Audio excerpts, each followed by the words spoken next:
What's going on, guys? Sensible Prepper Live. We're going to be talking about EMPs today, and for good reason. With the Chinese spy balloon that went over, I mean, a lot of people are speculating that it could have possibly been a test, and they have others that have already flown over. They're flying over different parts of the world, and that's in theory, but it really brings up the point of what is an EMP, what can it do, what are some things to protect you and your family. And so we're going to go through a list. Robbie Wheaton usually joins me a lot of times on the lives, but he had prior engagement. So we're going to go through a number of things. We're going to take some questions at a couple of different points. We're going to take some breaks. So if you have questions, you can go ahead and put those in the comments, and Sarah Max over on the computer monitoring the comments. And so we'll take a break and we'll bring some things up.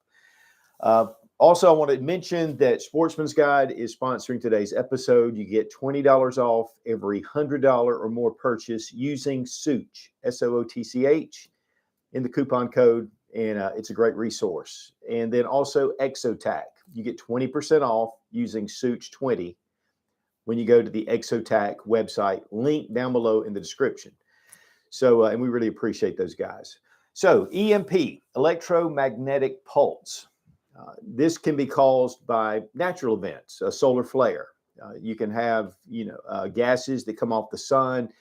Back in the 1800s, actually, they had one of those events, and it actually burned up telegraph lines across the West. And this pulse actually creates a magnetic field, and it's like a bolt of lightning in a sense, because it just shorts out everything.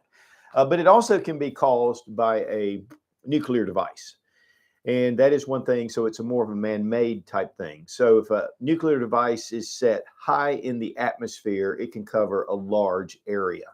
And it can disable electronics. It can disable your car, your phone, your radios, your computers. Electronics can be just shut down. They can just fry out. There's a lot of speculation. There's a lot of theory. And there has been testing, but to be honest with you, they don't really know what the effects can be.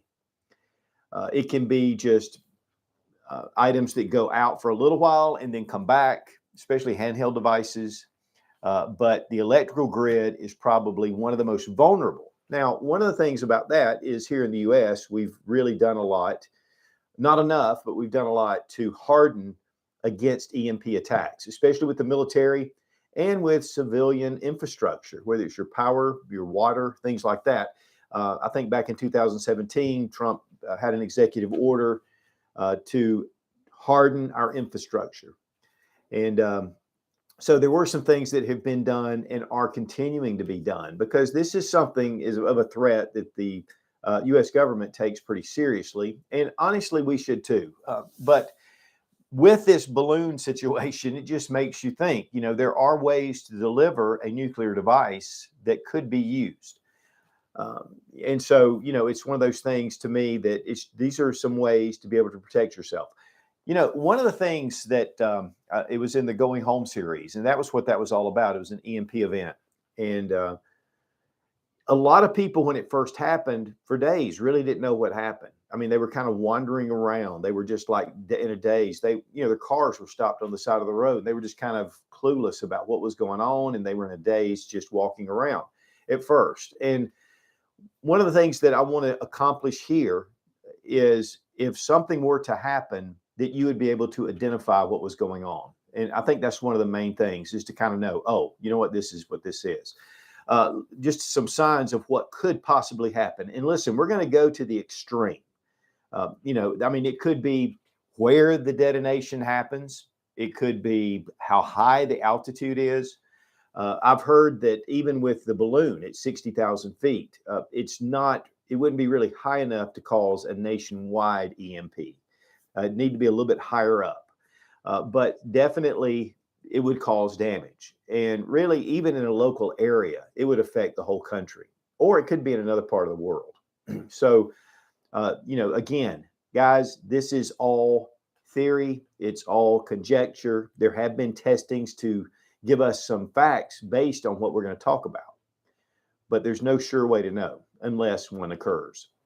One thing about World War II with a lot of the nuclear testing then and after World War II is that it did short out a lot of areas, especially when they detonated them over the Pacific Ocean, where it would be kind of safe to test, but some of the islands on the outlying area did have power losses.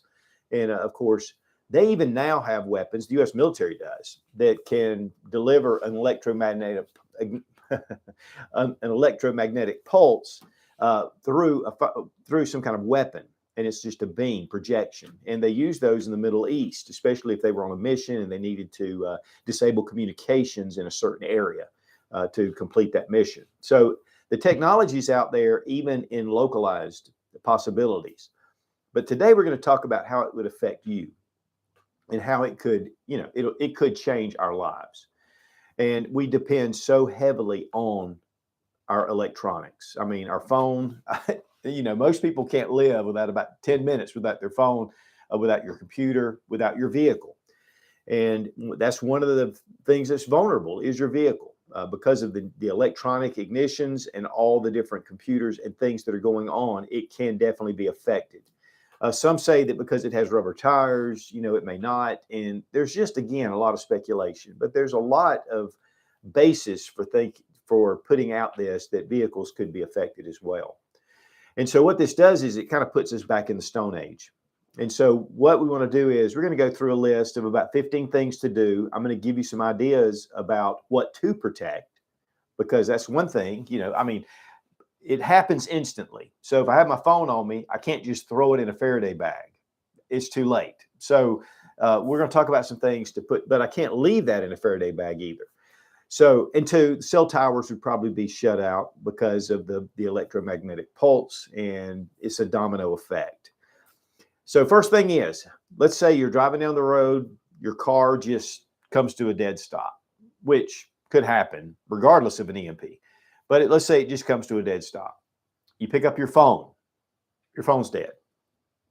You turn on your radio, you try your battery, you see other cars slowing down, you see lights at businesses shut down. Those things in particular would never happen unless there was an electromagnetic pulse. You have to combine the things together. So if your car just breaks down, that's one thing. If your phone just goes out, that's one thing. Power goes out, obviously that happens here and there. But when you start to see a domino effect of different things happening at once, then the possibility of an EMP is really high. And so the first thing you need to do is to get home, unless you are already home. But we're gonna start from getting home. Doesn't matter where you are. Now, obviously, I have friends that fly all over the country that travel for work, and sometimes they're in another place, or we go on vacation, or we're doing different things. And so we have to work those out as we can. But typically, we're within our, a certain range around our homes. And so the number one thing to do before people start realizing what has happened, before panic sets in, it's important to get home. If you have kids at school, it's important to go. And unfortunately, unless you have a bicycle in the back of your car, you will be on foot. And so get to where you need to go. It's one of the reasons why I always carry a get home bag in my vehicle. And I highly recommend that. And we've got videos on that. But having a get home bag in your vehicle. The second thing is you may be in an area that you're not necessarily familiar with. So having maps, and I've been a big proponent of this for a long time, is having your travel maps, your paper maps. You can open them up and you can find out where you are, because a lot of us depend so heavily on GPS. If you're like me, I've looked up an address on GPS, went there. The next time I needed to go there, I had to pull it up on GPS because I'm not paying attention. And so making sure that you have maps, you know where you are, and you're able to find your way home. Even if you're just across town, maybe there's a way to get there that driving is one thing, but walking, it would be a better route and a more straight route. So maps are huge, guys. I really think it's a vital thing. Grab your supplies that you have, your bag, whatever you have in your vehicle, because you may not ever get back to that vehicle. Get those out. One thing that I highly recommend having is cash. If you have a power outage, of course, ATMs and stores, the registers and all that stuff, they're not going to be able to uh, work out a card. They're not going to be able to take cards. But even the cash register itself can be affected. So, cash, go in, say, hey, I've got cash. I want to buy this. And go ahead and get those supplies if you can. Again, before people start realizing what's happening. And having that cash will allow you to do that. Also, having possibly some precious metals, some gold, silver coins.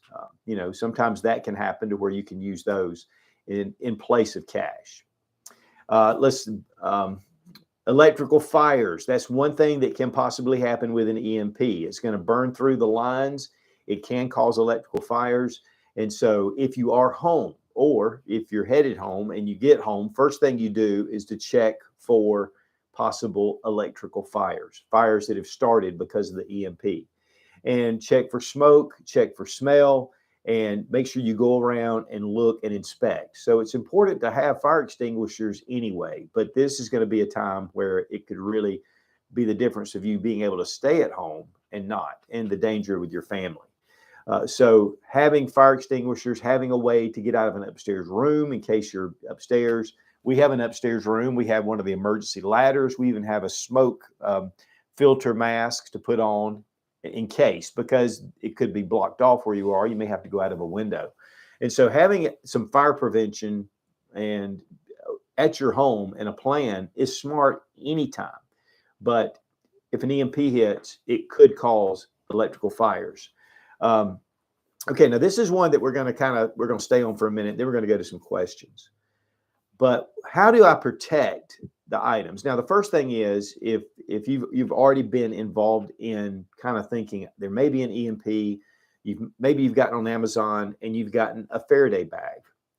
A Faraday bag has a conductive metal mesh net all the way through it, and it's supposed to reflect or deflect those electromagnetic pulses. And so whatever you have in that bag is going to be protected. So, whatever it is. Now, originally, the Faraday cage was invented back in the late 1800s because they already knew about the electromagnetic pulse and the devastation that it could cause to even any electrical item. So the technology's been around for a long time. But these mesh nets actually keep the rays from going through and penetrating. If you'll take your microwave oven and look at the front door and the glass, there is a fine mesh net that covers that. And what that does, it protects you from the rays that are inside the microwave. And microwaves have become more and more stable. Originally, when microwaves first came out, heart patients with pacemakers couldn't stand in the same room with a microwave. Now it's safe to do that because they have encased that box and made it very protective. That makes a great Faraday cage. In theory, again, we don't know all the ins and outs, but from what all the testing is done, and there's a lot of people that the microwave will protect certain items. And so you can put items, and one thing that I suggest is getting an older microwave, maybe go to the thrift store, Goodwill, whatever, or just your microwave. And one thing you'll want to do is cut the cord because you don't want the cord to lead outside. And you may want to even seal that. Take your microwave, and then you can put items in there, and that'll act as a Faraday cage. One thing that's very important, though, is the Faraday cage itself will receive an impulse of electricity. And so whatever you have in there, you're going to want to make sure that it is protected. It's not touching the walls, because then it's just going to be a conductor straight to your whatever you have. So you want to make sure that it is covered. One thing you can do too is, like the door, the different ports, the different places, you can take electrical mylar tape and tape over the seams because you want to seal it up as much as possible. You can also take tinfoil wrapped around certain items or wrapped around in a room or a box. You can line it with tinfoil, and then the items that you have in there, you want to have a barrier between that and your electronics. And so, because you don't, again, want that for it to enter into that box. Also, a lot of people take galvanized trash cans. They've done a lot of tests with them, not necessarily official tests, but a lot of tests, even on YouTube. And they'll put their phone and they'll call their phone. And if the phone doesn't ring, a lot of people feel like that's good enough. And there is some protection in that.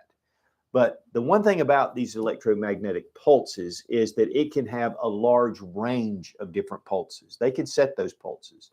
So it could be in different ranges. But whatever you do to mitigate a lot of that energy is going to help in some way. It may do a little damage. It may save it altogether. But again, you want to seal up whatever you're doing. Ammo cans. Ammo cans have been used, it has a rubber seal around it.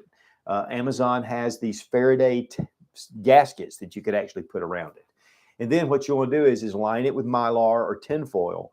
Make sure that what you have, though, inside there is insulated against the side. It's not touching the side because, again, it can receive that electromagnetic pulse.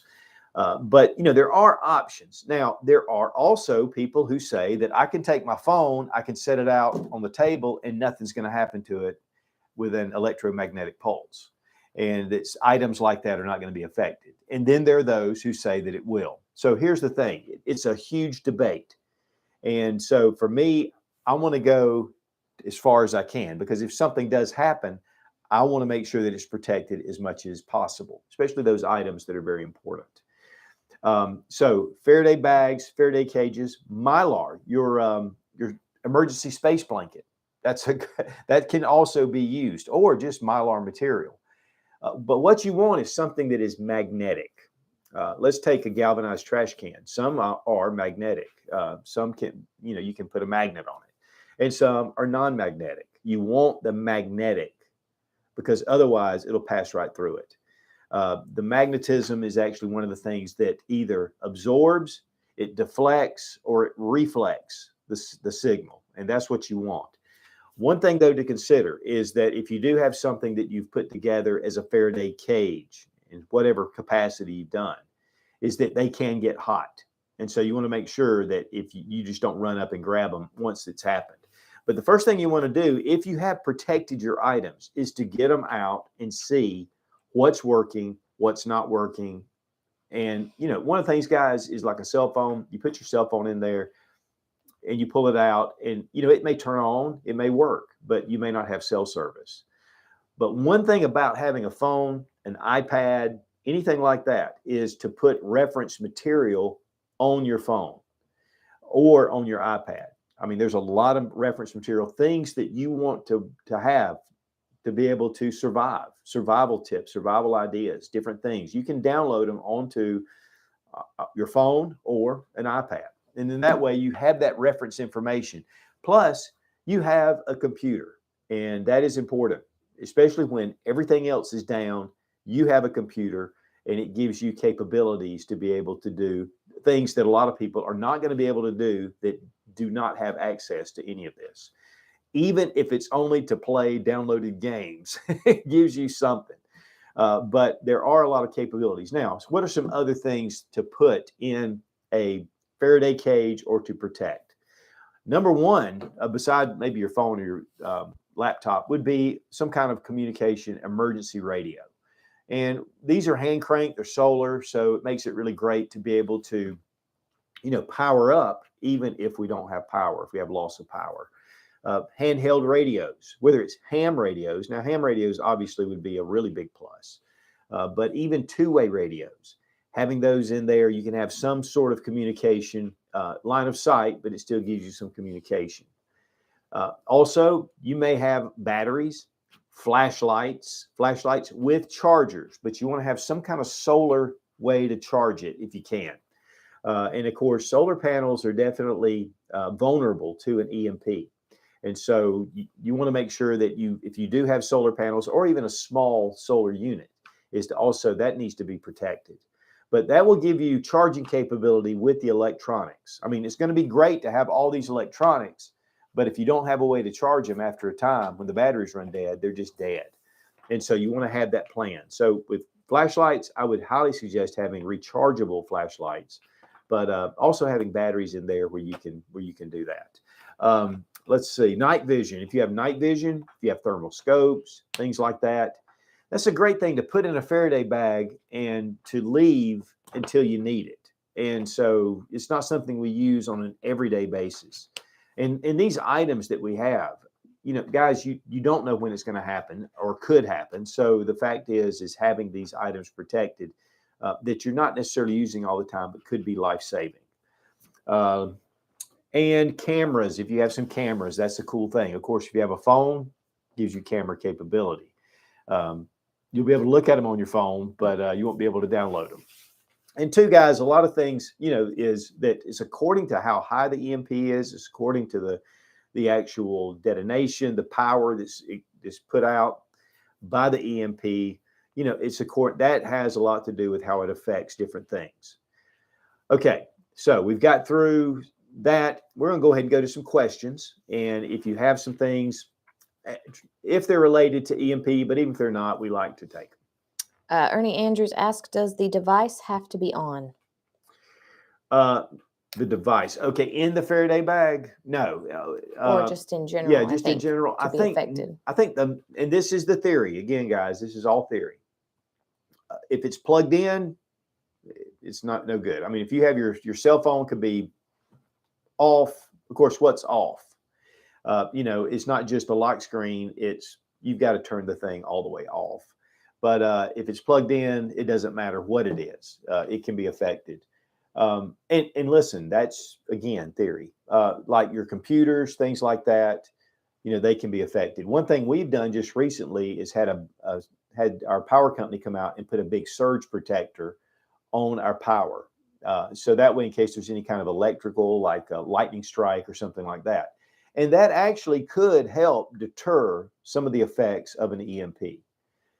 But again, there's theories where you could have your phone sitting out, so it's fine. There are some people that say this is going to fry, and all those things in between. So to me, things that I'm really needing during an EMP event, I'm going to keep those off, unplugged. Another thing is having it grounded also can help. So if you have a microwave and you can get a ground wire to ground it, it can help. David Frost asked, question, how likely would a pre-70s vehicle be safe from an EMP? P.S. I got a Deltix steel core belt for my wife for my birthday this month. Wow, top notch. Thank you for the recommendation. Good. Deltix Force. Those guys are great. So, yeah, early cars, tractors, different things without electronic ignitions and electronic fuel pumps. And, the main thing is when the older cars, they're typically safe. And usually, I think it was in the 70s. I don't know the exact date. I should. But then they started going to more of the control units, the electronics, and then computers, things like that. That's going to cause a lot of problems. But the older vehicles should be fine. And too, a lot of your ATVs and different things like that, sometimes it's according to what, you have, even like a golf cart, which is run on battery. But if it's hooked up and charging, it's going to be fried by theory again. There's no hard facts. It's not like there's a lot of variables. But again, what we want to look at is worst case scenario because we don't know the variables. And really to protect yourself from the worst case to protecting yourself just partially, there's not a lot of distance between the two. Chris Matthews says, hey, Mr. Don and Sarah Mack, where's a good place to get the Faraday bags? Do they have different sizes? They have a ton of different sizes. My Patriot Supply, I think, has some that are large enough to put over a generator. You can bag up your generator. They're about $300. So, they're not cheap, but then the smaller ones can run anywhere from like $19. Amazon has a number of different types. Guys, again, it's, you think, well, I'm trusting Amazon or some, producer in Amazon. I even saw some really cool cases that have metal infused in the polymer. They're kind of like Pelican cases. They start at about $600 a piece. So, but tinfoil, guys, that's a cheap way to go. There's some people that have built rooms with tinfoil hat, but that is one of the options. But typically, there's a lot of different ones. I have some. In fact, it's been a number of years ago, and that I did some reviews on them and tested them, did a lot of work, and they worked really well. So as long as they can seal up and just protect from that pulse, But Amazon and eBay have a bunch of different types. I would look at the reviews, but it's the construction of the bag. Joe Blows asks, how long after is it safe to open the Faraday cage or bag? It should be safe pretty quickly. I mean, it's a pulse that just happens. I mean, I wouldn't go, power goes out and I jump out and open up my Faraday bag. But, it's an event. It's like, boom, it happens. The nuclear event. But considering lingering waves or, rebounds, you might want to wait just a little bit. But it shouldn't take too long. Just like a solar flare. I mean, it's boom. But the thing is, there could be follow-ups. Whoop, there it is. Ask, what about galvanized trash cans with large magnets glued to the outside? Well, it can pass through if the galvanized trash can is magnetic itself. It should be fine. But the glued magnets, the one thing about it is that's just an interesting theory in itself. But the rays can go through material. The rays, they can go through material. So would it stop it? Well, there's no connection from this magnet to this magnet, so I don't really think that would work. If the trash can itself was magnetic, then and you had magnets on there, it could actually help to. But yeah, I don't think so. I think it would go through that. Ernie Andrews asks, how about an old satellite dish upside down over stuff? Yeah. As long as it's as long as you have it sealed around the bottom. That's the one thing about it. If there's gaps or whatever, even in concrete, there could be small gaps. These wavelengths are pretty small. So, you would want to seal that up, but that actually would probably work. One thing you can do is you can bury things. The earth is one of the best for that. You can dig a hole, put a PVC pipe, stick it in the ground, maybe insulate it if you want or surround it with tinfoil. But that is one thing that is one of the solutions, and probably one of the cheapest solutions beside tinfoil. David Frost asks, question, do you have a list of downloads for info to keep on your phone? No. And the thing is, that was one thing when we started considering all this. We talked about this in our prepper meeting this past Sunday night. And we have some pretty knowledgeable people that are in that group that have some experience with building Faraday cages. And I'm talking about on a professional level. And there was a lot of good questions that came out. And that was one thing that really got me to start thinking. There is reference material. I mean, one of the things I would look to download is the SAS survival guide, or different things like that. And you can download certain reference material, through Kindle or whatever onto your iPad, even your phone, and have those stored away. So I would look at stuff like that. But this is my thing.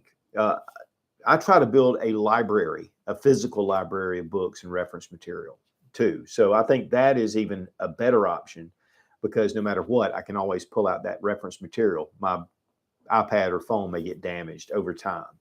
So I think that it would be a very important thing, but it does give you a lot of information that you can store. Okay, we're going to one more question, and then we're going to move down the list. Country Prepper asks, what good will a phone be with no towers? Yeah, none. That's the whole thing, is the phone doesn't, but it is good because it is a computer, and it does have, if it's working, you can access a lot of different things on here. And the more material you put on here, the better. Plus you'll have pictures, and you may have family member pictures. And if you can't find your family, it's always good to have photos, guys, of your family, current photos, and have them accessible, because if somebody's missing and you're trying to search for them, a photo will be a lifesaver and can find them. But yeah, it's the main thing is about this is not the apps to get online, but it's mainly about just having a computer with reference material. Okay. We're going to go ahead and go back into it. And again, we'll stop and get some questions. One thing I do want to mention too is, guys, is I am not an expert over the EMP protection, but these are just some things that you want to do in lieu of that. To me, the Faraday, all that stuff, protecting your goods, that is, again, there's a lot of theories. I think that anything you do to protect it is going to give you a better chance of survival with those items. Okay, water supplies. Listen, guys, our water systems are, they're built and they're run through electronics, but also with computer programs and even the cleaning and the filtering of the water.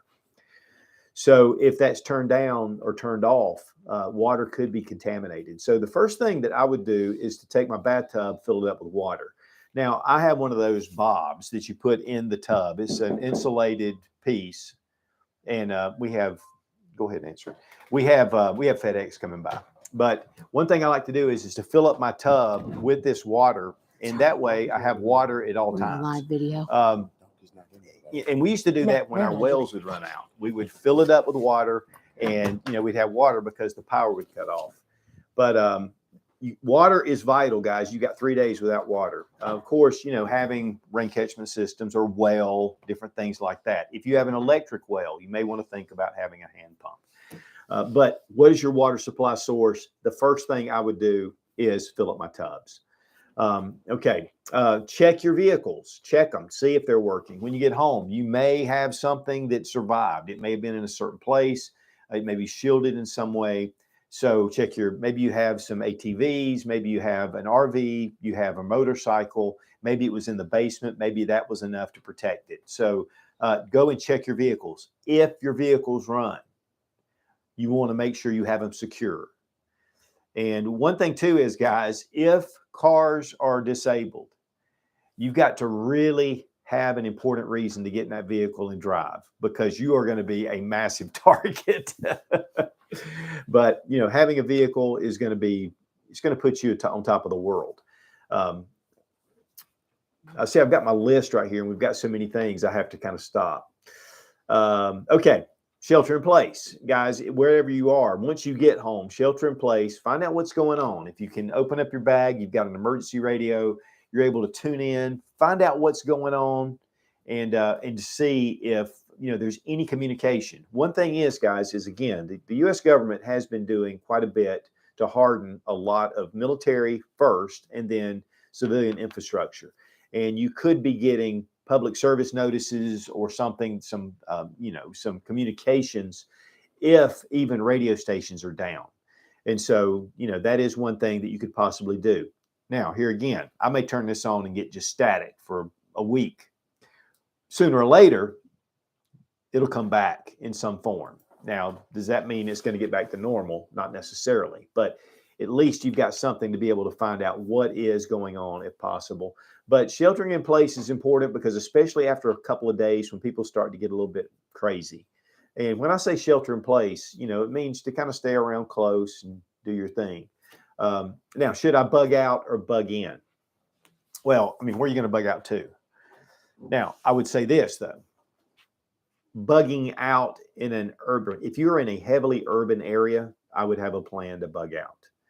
Your supplies and your resources are going to be limited, and there's going to be a lot of people there that want to take it or that need supplies. But then you turn that around and, you've got the crime and then looting and other things that can occur after people start to panic and start to understand what's going on. So urban, especially if you have a family, I would consider, kind of hightailing it if possible, and have a location to go to.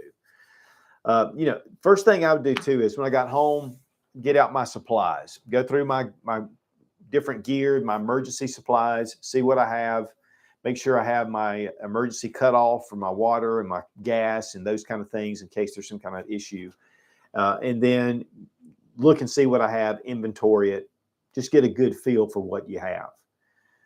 And that way you've got your gear ready. We do that. In fact, this past weekend, I worked on our, we call it our blackout boxes. We have boxes with stuff, whether it's just a standard power outage And then if it gets kind of tough, where we need to hook up our generators, we've got our extension cords, we've got a lot of different things that are pertain to longer power outages, and then winter power outages with different things that we have in there.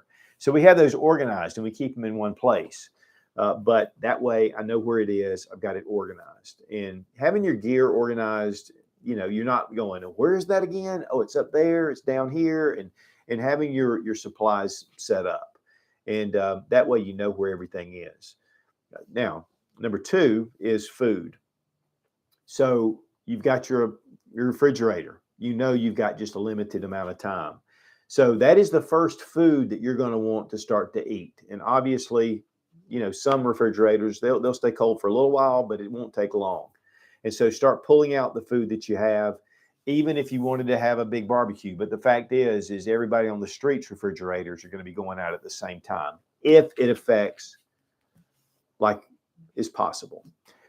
So first thing is don't get into foods that are non-perishable. Get into foods that are very perishable. The more perishable, the higher it is on the eat list.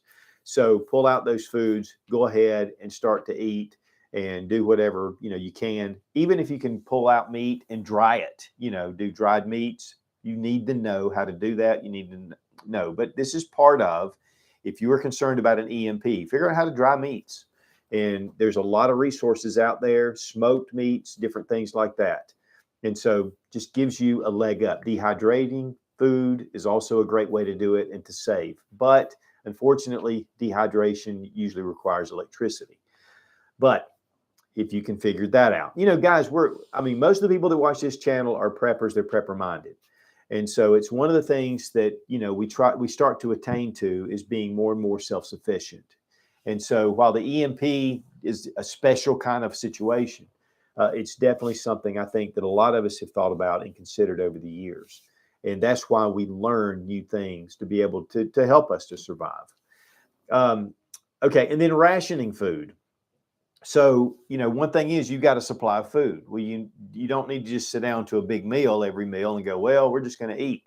Once you get into your non-perishable foods, you're going to want to ration those out. You don't know when more food is going to be available. You just don't know. Let me say this, though, guys, is just to not be just gloom and doom, is that one of the things about any kind of situation is that after a while, things start to get into a rhythm. And people start to kind of come together and people start markets and things start to happen. How long that takes is a question that, is the reason why we do what we do, is to give us that time. It gives us time to be able to grow gardens in the spring, do things like that, and to grow our own foods or to hunt or do whatever we need to do. But that's one of the things about prepping is it gives you time in an emergency situation to make wiser choices. If I don't have anything and the grid goes down, I'm going to be in panic mode. The more I have, the less panic I have, to a point to where I feel, okay, this isn't good, but we're going to be okay for a while.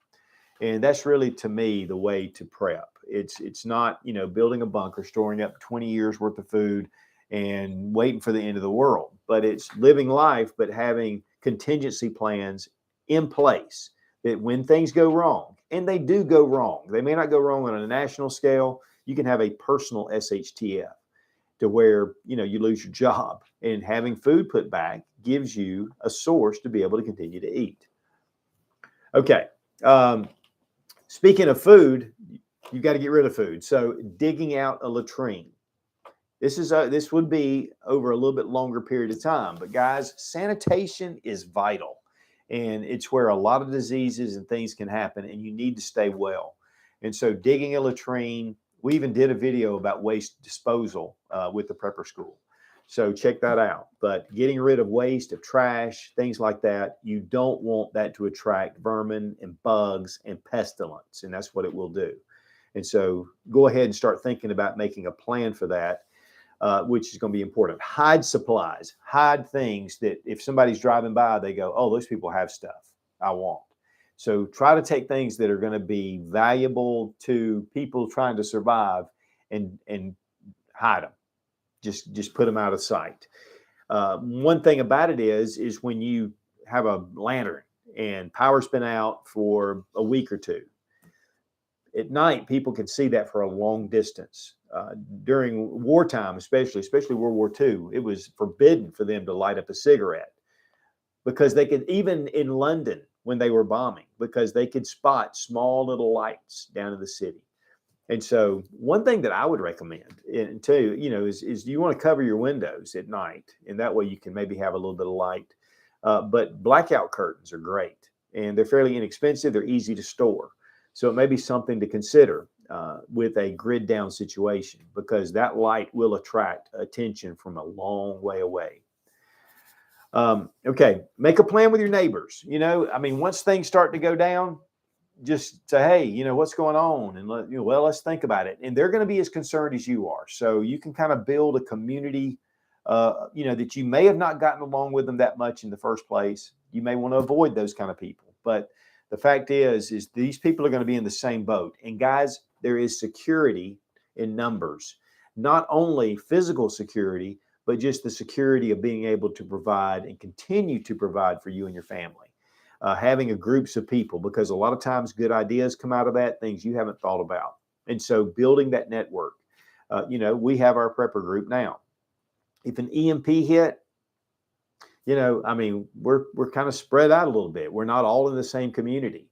And so I'm going to depend on my neighbors. I know right now I can look over there and see his yard. I will go and we'll be talking because we're good friends already and making a plan. And with other neighbors, whether it is, again, for security or just to work together and just to have a sense of community and just some peace of mind, knowing that you're not in this alone with you and just your family.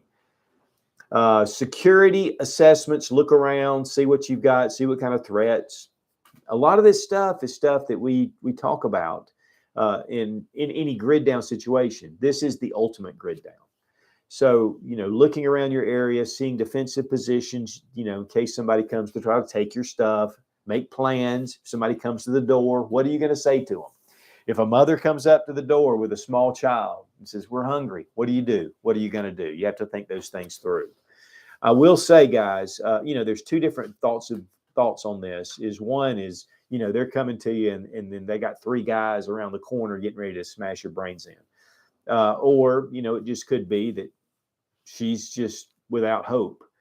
And guys, I'll tell you, I would be hard pressed to turn someone away like that, but I'm not going to feed the whole neighborhood. So be discreet and think about what you're doing. But guys, the fact is, love your neighbor as yourself. It really kind of comes into play here. And you got to be careful not just to turn the switch off. It doesn't change who you are. Be wise, but also you got to have some compassion.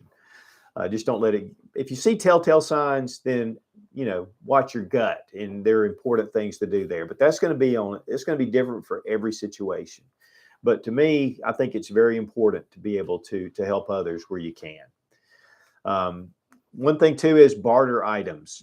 Guys, look and see what you have. See some things that people might need that you just have extras of. You may have some extra shovels. You may have whatever. You may have some liquor to be able to trade off or whatever. There's just a lot of different things. Ammunition, guns. Your neighbor may not have a gun. Well, you've got one, and maybe he has something you need, and y'all can trade and barter. And then too, he'll help protect you. So, there's different things like that to assess what you have, assess extras and things that you can barter off with. All right, let's go to some questions and see what you guys have. Mike Pointer asks, is there any way to repair electronics? Yeah, in fact, sometimes, your electric capacitors, your even your electronic ignitions, but you got to know what you're doing. Here's the thing. In fact, my brother was talking about this the other night. He got a couple of parts for his car that he thinks if an EMP happens, he can replace those and it can possibly make it work. And it may. But, we just don't know. We don't know. And it's the extent of the damage. It's the high altitude let me say something about those balloons, guys. At 60,000 feet, that is, it can do a lot of damage, but it's not going to be a national crisis. It has to be a little bit higher than that. They've done a lot of studies, supposedly. So, but if it's above your area, it doesn't really matter how high it is. Jet asks, question, is there a way to protect your vehicle from an EMP like putting a car battery in a Faraday cage? Well, the car battery would probably not be okay because it's typically made of lead, and lead is it does protect. The one thing you have to be more concerned about are the copper wires that run through it. They can pick up the magnetic pulse, burn out. They can burn out your capacitors and things like that. So just a battery is not necessarily going to be enough. But there are some companies that make items that supposedly help EMP proof your vehicle. In fact, I had a company get in touch with me a couple of years ago, and they had this thing they hooked up, and supposedly it helped. But again, there is a lot of technology that's being developed right now, and there's a lot of research that's being done. But there's also a lot of differing opinions. MZ Hockey asks, can you build a Faraday garage? Sure. Hey, Mike. Yeah, in fact, we were talking Sunday night, and one of our prepper group guys, they built a Faraday room for an operating room. They build these around. It was $2 million. But the one thing they did was and he said it was overkill. But they took steel, then they took, aluminum, and then they had copper, and they did these segments, and they built these panels all the way around the room. You had to make sure everything was sealed. I mean, it was a pretty major deal. But some people have taken tinfoil and, insulated this room or this thing. So, again, there's a lot of theories, but one thing about it, guys, is that whatever you do, if you can do something, and protect it in some way. I mean, that's like for me, I'm somewhere especially it seems like Home Depot is the worst. Get in the middle of Home Depot, I try to get cell service, it's not coming. So, it could be enough to put, to reflect or deflect some of the rays in certain places to be able to protect what you have. Again, you don't want your electronics touching the outside of the protection that you have, because that could cause it to go in. But sealing it up with electrical, not electrical tape, but the Mylar tape that you can do, that actually is a good way to seal up crevices.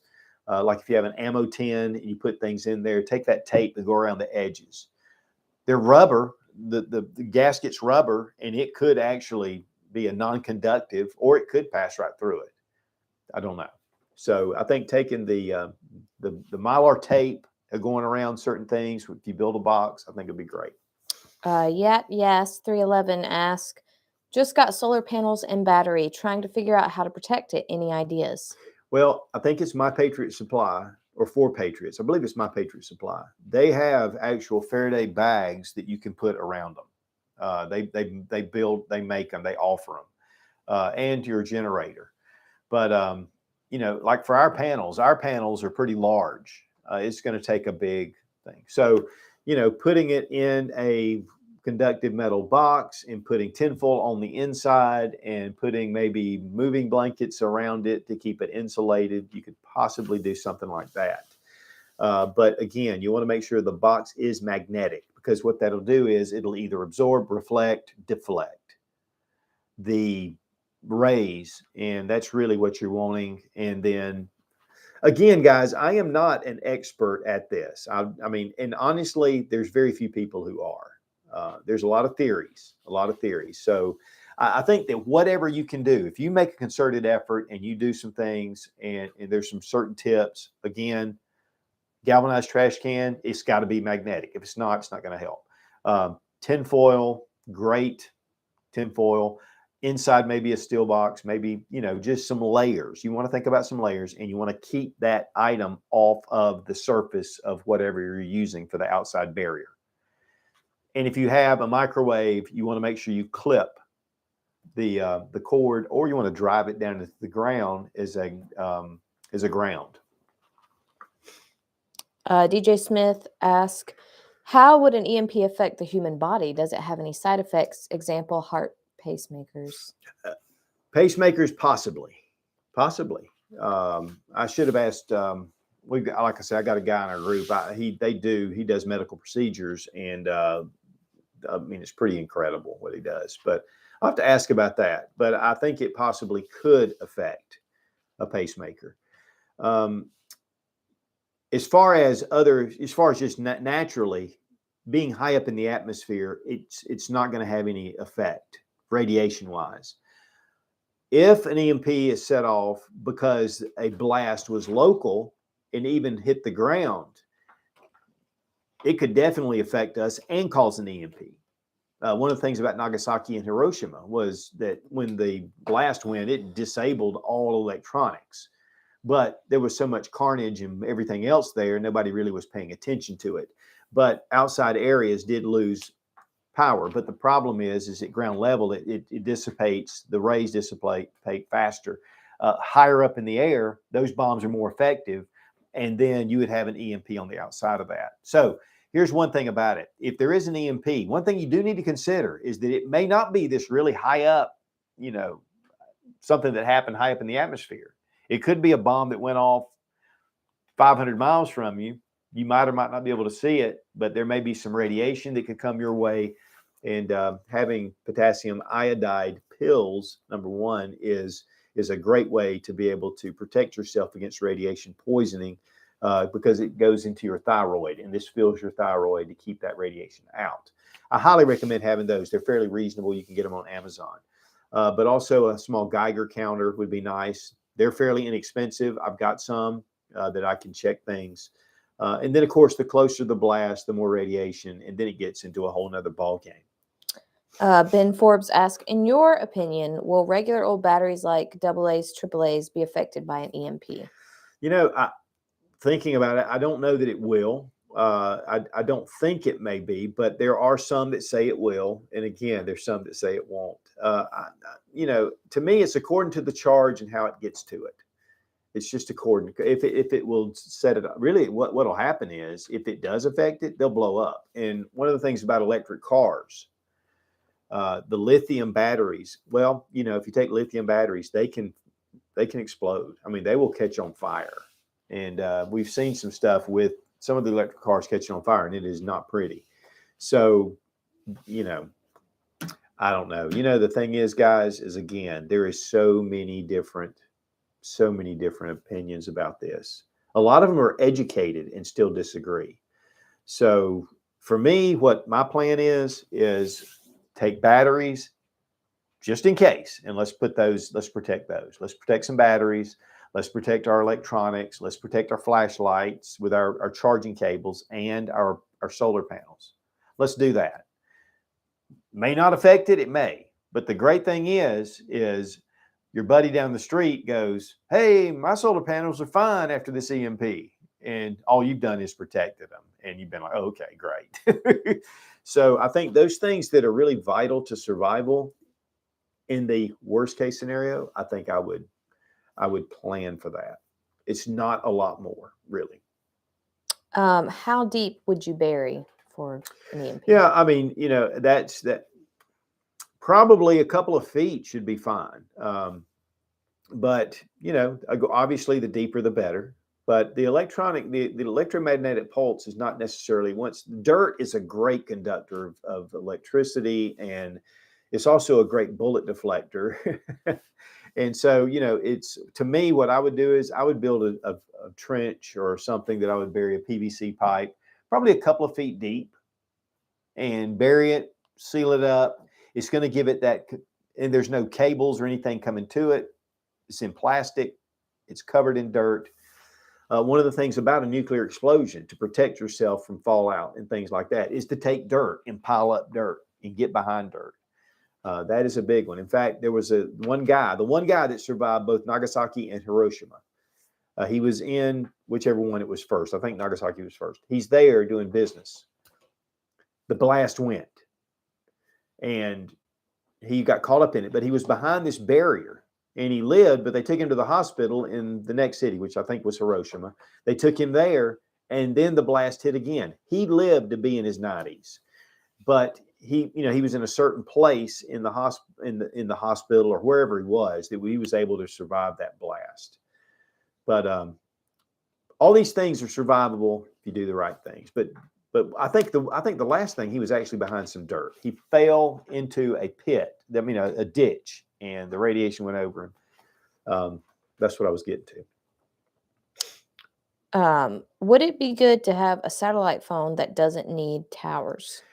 Yes. There's been some theories about that with EMPs. And one of the things is with an EMP, it would disable any satellites in the, certain areas. But to me, satellites orbit the Earth. So, you may not have cell service, or you may not have a connection to your phone at that time, but sooner or later, you're going to get some kind of a satellite coming over. And to me, a country, let's say China or Russia or North Korea or Iran or whoever, different reasons.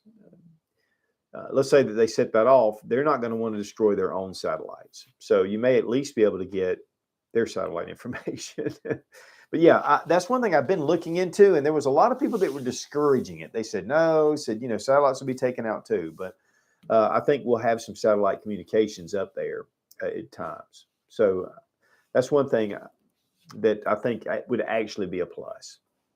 Okay, we are out of time. So, guys, I know that there's a lot of information. There's a lot of conflicting information. But here's the thing, guys. Communications, your phone, well, you're not going to put your phone in a Faraday bag, but communications, ham radio, two-way radios, whatever, some solar panels, some backup battery chargers with solar, batteries, just if you have night vision, be a great place to put it. Just different things like that is to put it away and protect it. And then if there ever is an EMP, you have those things protected. Other people may come up again and go, well, you know what? My cell phone's working. Well, okay. But the fact is you have it. And honestly, it's not that great. But here's the thing. If it is a nationwide and all the electronics are out and you have that stuff put back, it will be its weight in gold plus. And so to me, it's a small price to pay to put this stuff together. And do your research. There's a lot of things out there. I don't want to tell you need to do this, this, and this.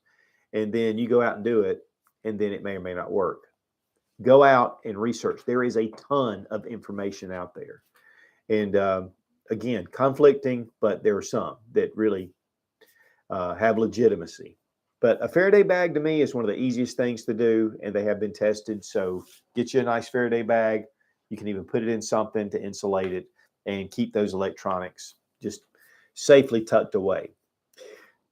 We don't ever know. Balloons going off just made me think about it. And I was like, you know what? That could be a delivery system for an EMP. And it's very important because that is one of the most devastating, most crippling things that could happen to any country, especially us. All right, guys, we really appreciate you guys coming out. I know this was kind of a last-minute thing, but and we want to thank Sarah Mack for being over, asking the questions and monitoring things and helping me set up. Also, we really appreciate Sportsman's Guide. You get $20 off every $100 or more purchase using Sootch, just as Sootch, no 00. And then also Exotac, they give a 20% off every $100. No, it's 20% off using Sootch 20.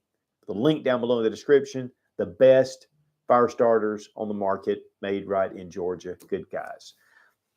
Be strong, be of good courage. God bless America. Long live the Republic.